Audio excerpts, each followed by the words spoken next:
તદક્ષરં ગુણાતીतं ગુણાતીतं સમામ્યહં મહાધ્યાનાભ્યાસં વિદધમજસં ભગવત પવિતેશં પ્રાપ્તં સ્થિતિમતિવરૈકાંતિક સદાનંદં સારં પરમહરિવાર્તા વ્યસનિનં ગુણાતીતાનંદં મુનિવરમહં નોમિ સતતમ. સ્વામિનારાયણ હરે. પ્રથમ તો સર્વ સંકલ્પને તા મૂકીને એકાગ્ર ચિત્તે થઈને શ્રીજી મહારાજ પુરુષોત્તમને સંભાળીને ધરવું છે કે સ્વામી વાતો કરે છે, આપણે સાંભળીએ છીએ, તે પ્રમાણે પોતાના અંતરમાં તપાસ કરતા જવું અને કયું છે તેમ સમજીને અનાદિમૂળ અક્ષર મૂર્તિ શ્રી ગુણાતીતાનંદ સ્વામીએ કરી. પ્રકરણ 12ની 180મી વાત છે. સ્વામિનારાયણ હરે. સ્વામીએ વાત કરી, બપોરે વાત કરી છે, આ દેહ પડી જશે ને ગિરનાર જેવડી ખોટિયું રહી જશે અને ખોટિયા મૂક્યા વિના ધામમાં નહીં જવાય રે. ખોટિયો વિના મૂક્યા વિના ધામમાં નહીં જ રહેવાય. આ જીવ કરોડું કલ્પથી જન્મે છે, ઘરે છે. આ જીવ કરોડું કલ્પથી જન્મ ધરે છે ને આ દેહની આયુષ તો ચપટી જેટલી છે. તે ખાધા પીધા અને લીધા દીધામાં અને ચેલામાં ને મંડળ બાંધવામાં અને ઘર કરવામાં વહી જશે.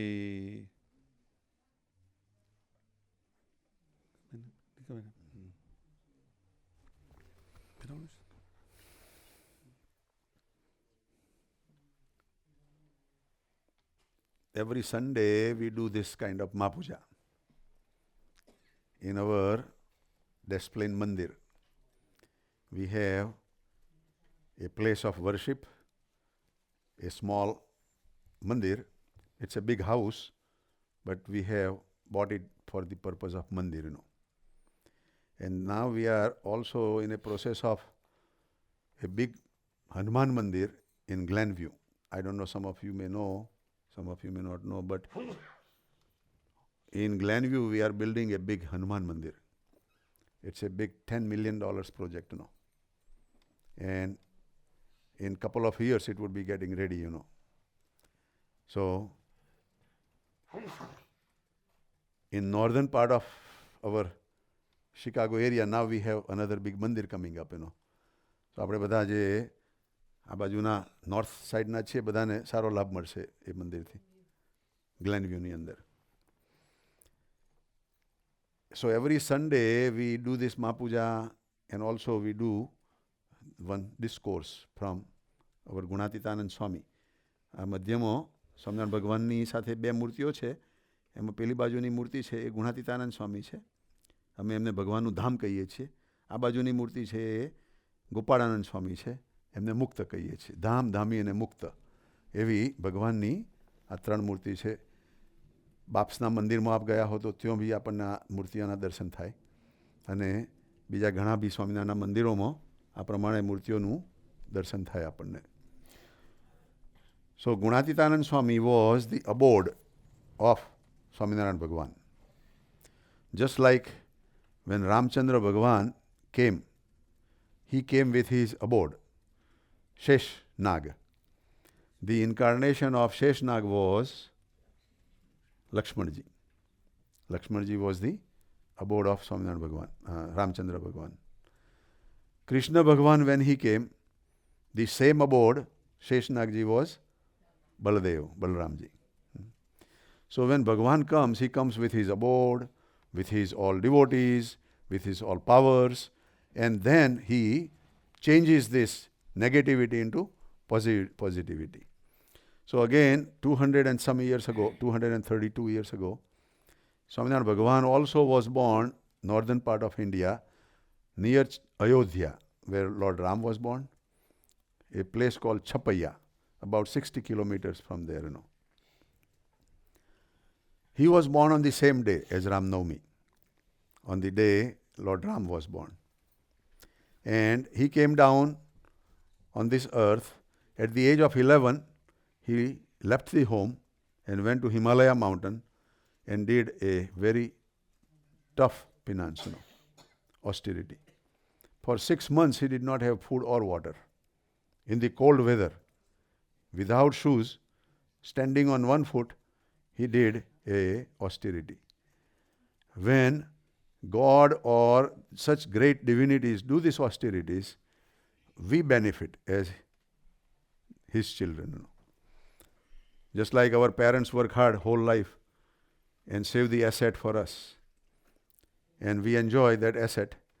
Same way, when God and the saints, they do austerity, we benefit from that also, And from there, we are praying and praising, his good qualities, and that is how our satsang grows, This is how our culture in India is, So Gunatitanand Swami, after passing away of Swaminarayan Bhagavan at the age of 49, continued this satsang, And in Junagadh Mandir, he was the head of the mandir.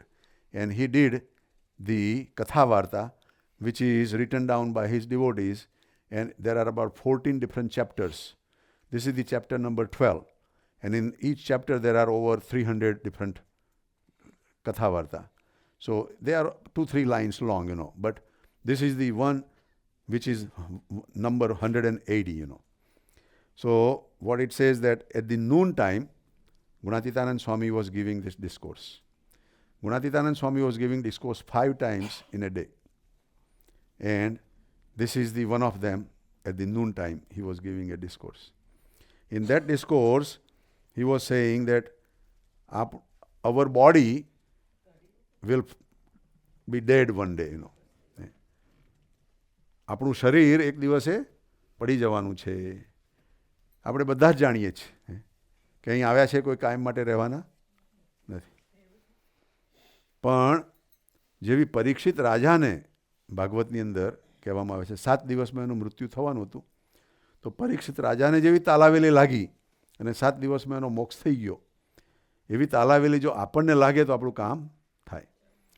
The king Parikshit in Bhagavat was cursed.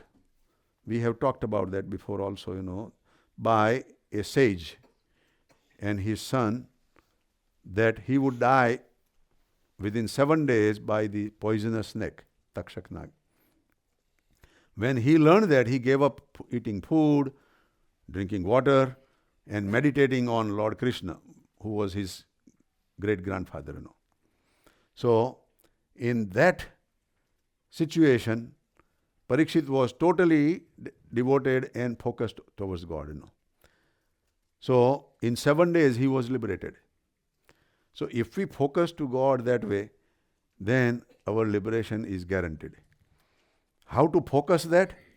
We are doing this practice. Either once in a week, or 2-3 times in a week, or maybe once in a month, however, we find time, But if we tune ourselves, if we condition ourselves, then we would be tuned with God. Just like our Harish Bhai and Nisha Ben were saying about their father, that in the last days, he was praying and focusing, and then Lord Swaminarayan and all these Gunatit saints, they came and gave him a darshan, That is true, right? He himself said that, મને એટલા બધા સંતોના દર્શન થાય છે કે મને એમને પગે લાગતા લાગતા થાકી જવાય છે. લાઈન છે, સંતો ખૂટતા જ નથી. હા, પગે લાગે. કેટલા નસીબદાર કહેવાય. How fortunate he is that Swaminarayan Bhagavan and all these saints came at his last days, few days before,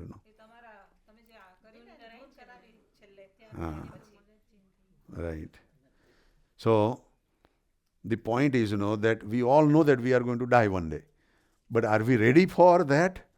To liberate ourselves, to go to the abode of God.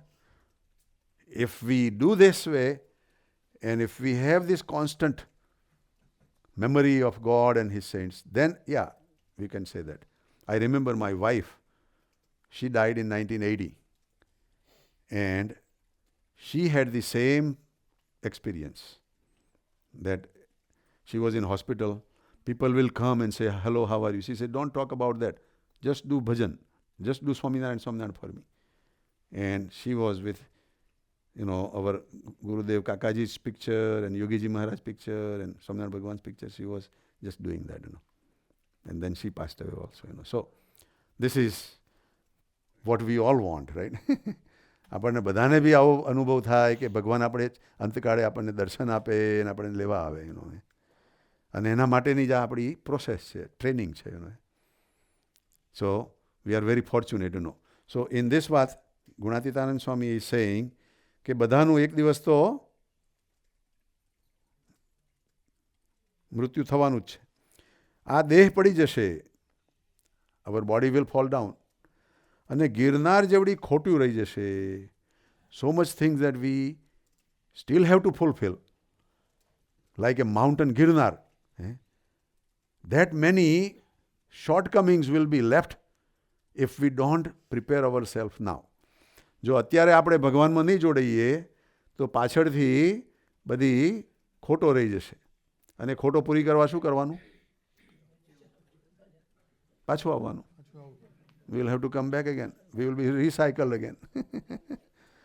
અને પાછું આવવાનું એટલે હવે તો એટલું બધું અઘરું થઈ ગયું છે. ઇન્ડિયામાં જાઓ તો તમારે કિન્ડર ગાર્ડનમાં જવું તો લાખ રૂપિયાની ડોનેશન માગે. કેજીમાં લાખ રૂપિયાનું ડોનેશન માગે. ચાલો ભાઈ, ઇન્ડિયામાં નહીં તો અહીં અમેરિકામાં જન્મ લઈશું એમ કહીએ. હવે અમેરિકામાં ક્યાં જન્મ લેવા એ તો કોને ખબર હે? આપણા નસીબ હોય કોઈ સત્સંગીને ત્યાં જન્મ આવે તો સારી વાત છે. અને સત્સંગીને ત્યાં જન્મ આવે તો એના પપ્પા ને મમ્મી સ્નો પડતો હોય કે ઠંડી જતી હોય તો કે ભાઈ સ્કૂલે જાઓ, ફરીથી આખી સ્કૂલ કરવી પડશે આપણે ભાઈઓનો, બીજો જન્મ આવશે તો ABCD આખી કૂટાવશે ફરી પાછી ને. પણ જો આ ભગવાનનું જે ભજન કરીએ છીએ ને, એ ક્રેડિટ કાયમ માટે રહેશે. આ બીજું ભણીએ ગણીએ ને એ ફરીથી કરવું પડે, આખું કમ્પ્યુટર શીખવા પડે ને બધું જ કરવું પડે. પણ whatever we do this spiritual activity, that becomes our permanent asset. જ્યારે બી ફરીથી આવીએ ને ત્યારે જો હઈએ ત્યાંથી આગળ જવાનું, ફરીથી ચાલુ નહીં કરવાનું પહેલેથી. We don't have to start spiritual activity from the beginning. We start wherever we had stopped. That is guaranteed in Gita also. ગીતાની અંદર પણ એ કહ્યું છે કે પ્રાપ્ય પુણ્ય કૃતાન લોકાન નુષિત્વા શાશ્વતીન સમા શુચિનામ શ્રીમતામ ગેહે યોગ ભ્રષ્ટો બી જાયતે. Those who are fallen down, they are born again to the such divine family and they start their journey from there. So that is a medium choice. But our first choice is that we don't want to take a rebirth again. We want to liberate. And after we liberate, we can come back also. It's not that we will not come back, but we come back with a powerful passport. That we will not need to do all this thing, અમુક talented છોકરાઓ નથી હોતા અત્યારે, 5-6 વર્ષના હોય છે, બધું આખી દુનિયાનું જ્ઞાન હોય છે એમને, they know all that, So this is the thing Swami is saying કે આ દેહ પડી જશે ને ગિરનાર જેવડી ખોટો રહી જશે, અને ખોટ મૂક્યા વિના ધામમાં નહીં જ રહેવાય. Even Bhagwan will take us to his abode. ત્યાં ભગવાને આપણે બે હાથ જોડીશું કે મને પાછા મોકલો ને, મને ત્યાં મજા પડે છે, મારે ત્યાં હજુ બાકી રહ્યું છે, મારા દીકરાના દીકરાને ત્યાં કે દીકરીના દીકરાને ત્યાં કે બધાને ત્યાં હજુ બાકી છે. તો ભગવાન પછી શું કહે? તથાસ્તુ જ કેમ કે ભાઈ તમારે જવું જ છે પાછું. અહીં કોઈ અમેરિકા આવે અને એને ના ગમે તો શું થાય? ઇન્ડિયા પાછા જાય ને. મારા ફાધર જ આવેલા અહીં 1978માં, અને એમનું ધ્યાનનું બહુ જ મોટું અંગ હતું. હી વોઝ મેડિટેટિંગ એ લોટ. એમને ભગવાનની મૂર્તિ હાલતી ચાલતી દેખાય. સો અહીં આવેલા અને 2-3 મહિના થયા અને પછી મૂર્તિ થોડી બંધ દેખાવાની બંધ થતી ગઈ. એટલે કે મારે અહીં રહેવું નથી, મારે ઇન્ડિયા જવું છે કે છે, આ દેશમાં મને ના ફાવે કે છે. He went back. એટલે આપણને પણ એવી અંદરથી તીવ્ર અભિપ્સા રહેવી જોઈએ એનો કે ભગવાનના ધામમાં આપણે અહીં પૂરા તૈયાર થઈને જઈશું તો જ રહેવાશે, નહીં તો પાછા અહીં આવવાનું મન થઈ જશે. We will have a desire to come back. આ જીવ કરોડો કલ્પથી જન્મ ધરે છે. According to our belief the soul is immortal. આપણો જીવ છે એ અજન્મા છે, પણ એને શરીર ધારણ કરવા પડે. એને આગળ વધવા માટે needs the body to acquire the body to grow and move on further. So કેટલાય જન્મો કરોડો કલ્પોથી કરે છે. અહીંયા આગળ ગુણાતીતાનંદ સ્વામી કરોડો જન્મથી નથી લખ્યું, પણ કરોડો કલ્પથી. One kalpa is Brahma's half day. બ્રહ્માનો અડધો દિવસ એટલે એક કલ્પ કહેવાય. બ્રહ્માનો અડધો દિવસ એટલે આપણા કેટલા વર્ષ થાય ખબર છે? How many years of human being equal to Brahma's half day? 5000 તો હમણાં જ કૃષ્ણ ભગવાનના ટાઈમથી થયા. 5000 ની ઉપર બીજા 6 મીડા ચડાવો. કેટલા મીડા? તો કેટલા થયા? 4 અબજ ને 32 કરોડ વર્ષ બ્રહ્માનો અડધો દિવસ. કેટલો? અડધો દિવસ. અને એવા બ્રહ્માના કરોડ કલ્પ. ત્યારથી આપણે ચક્કરમાં છીએ.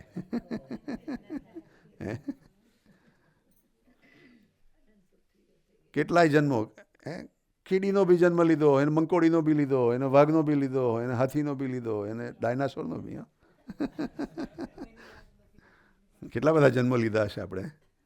જેમ આપણું ચિત્ત ચોટે ત્યાં આપણો જન્મ થાય. Wherever we focus at the end of the death અંતે યામતી સાગતી. આપણી અંત સમયે જ્યાં આગળ ફોકસ થાય ત્યાં આપણે ચોંટવાનું. ભગવાનમાં ફોકસ થાય તો ભગવાનમાં, અને માયામાં ફોકસ થાય તો માયામાં. સ્વામી શું કહે છે? કરોડ કલ્પથી આ જીવ જન્મ ધરે છે. અને આ દેહની આયુષ્ય કેટલી છે? બ્રહ્માની 1 સેકન્ડ. ચપટી વગાડીને 1 સેકન્ડ થાય. આપણા 1,00,000 વર્ષ. 100,000 years. એટલે ચપટી જ કહેવાય ને. શું કહે છે? આ દેહની આયુષ તો ચપટી જેટલી છે. અને આપણે કેવી રીતે એને વેસ્ટ કરીએ છીએ? હાઉ ડુ વી ગુમાવીએ છીએ? ખાધામાં, પીધામાં. જેને ખાવાનો રસ હોય તો બધા જો નીચે જશે ખ્યાલ આવશે. જોજો, આ બધું ભૂલી જઈશું. ના, પણ આપણે એવું માનવું પ્રસાદ છે, ભગવાનનો પ્રસાદ જમીએ છીએ. ભગવાન તમે જમો મારામાં અંદર. આપણે એવી ભાવના કરીને જમીએ તો આપણને એ બંધન ના કરે. તો કહે છે કે આ ખાધામાં, પીધામાં, લીધામાં, દીધામાં, આ લીધું ના દીધું. દીકરામાં બી આપણે બંધાઈ જઈએ. અને સાધુઓ હોય એ ચેલામાં બંધાઈ જાય. જે સાધુઓ હોય એમને શું વાલું? એમને ચેલા. કહે છે કે એ ખાધામાં, પીધામાં, લીધામાં, દીધામાં અને દીકરામાં અને ચેલામાં અને મંડળ બાંધવામાં. પાછા મંડળ બી બાંધીએ એનો કે અમારું મંડળ છે ભાઈ. અને ઘર કરવામાં. બહુ પૈસા કમાઈએ તો ઘર બાંધીએ, અને વધારે પૈસા હોય તો મંદિર બાંધીએ. એટલે મંડળ બાંધવામાં અને ઘર કરવામાં આપણું આ બધું આયુષ વહી જશે. જે કરવાનું છે રહી જશે. આવી સરસ બપોરે ગુણાતીતાનંદ સ્વામીએ એવી વાત કરી. વાત ઉપર ઘણી વાત થાય એવી છે, પણ આજે થોડું મોડું બી થયું છે. આજે અમારે મંદિરે હતો પ્રોગ્રામ, પણ ત્યાં પાણી બંધ છે. એટલે સવારે અમને ખબર પડી તો તરત જ અમારા તુષારબેને નિશાબેને કહ્યું કે ભાઈ અમારે તો પાણીનો પ્રોબ્લેમ છે ને બધા આવશે તો જમાડવાનું બધાનું તકલીફ પડે ને, હરિભક્તોને તો તકલીફ ના પડે, તો તમારે ત્યાં ગોઠવીએ તો કે એ તો અમારા તુષારબેનનું સ્વપ્ન હતું કે તુષારબેન આ જ કરાવવું હતું કે. લો મેં કહું ભગવાને કેવું ગોઠવ્યું? તો સરસ આજે બધા આવ્યા, ખૂબ આનંદ થયો. અને તમને ક્યારે બી ટાઈમ મળે તો રવિવારે આવજો. અમારા તુષારભાઈ પાસેથી નંબર લેજો, અમારી પાસેથી ફોન નંબર લેજો, એડ્રેસ લેજો, તમને આપીશું. અત્યારે જોઈતું હોય તો બી કહેજો, આપીશું તમને. ત્યાં આવી મહાપૂજા અમે દર સન્ડે કરીએ છીએ. બધાને આપ્યું છે ને? હવે તમને આ બધાને આપ્યું જ છું ભાઈ. હા, તમે બધાને એડ્રેસ આપેલું જ છે. જરૂર કોઈ વખત આવજો. અમે બી સરસ આવો, તમને આનંદ થાય એનો. એટલે આવો સરસ સત્સંગ મળ્યો આપણને, આપણા ભાગ્યનો પાર નથી. વી are very lucky we have found this kind of સત્સંગ. સજાનંદ સ્વામી મહારાજની જય. આજ કે આનંદ કી જય. બધાને ખૂબ ખૂબ થેન્ક યુ. જય સ્વામિનારાયણ બધાને. અને પાછા મળીશું.